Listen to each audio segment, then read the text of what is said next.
কুরবানি অত্যন্ত গুরুত্বপূর্ণ একটি ইবাদত, যে ইবাদতের ব্যাপারে নবী আরবি সাল্লাল্লাহু আলাইহি ওয়াসাল্লাম বলেছেন,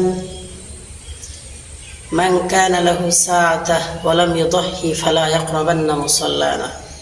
যেই ব্যক্তির কুরবানি করার সামর্থ্য আছে অথচ কুরবানি করে না, ওই ব্যক্তি যাতে আমাদের মুসাল্লার নিকটবর্তী না হয়।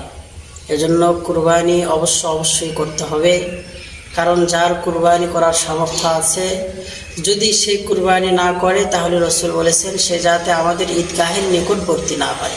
হাদিসের সূত্র হলো ইবনে মাজাহ 3123 নং হাদিস।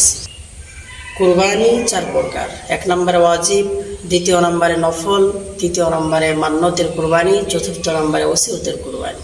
প্রথম 2 প্রকারের কুরবানির গোশত সবাই খাইতে পারবে, কুরবানিদাতাও খাইতে পারবে, আত্মীয় স্বজন গরিব মিসকিন সবাইকে দিতে পারবে। ওয়াজিব কুরবানি আর নফল কুরবানির গোশত।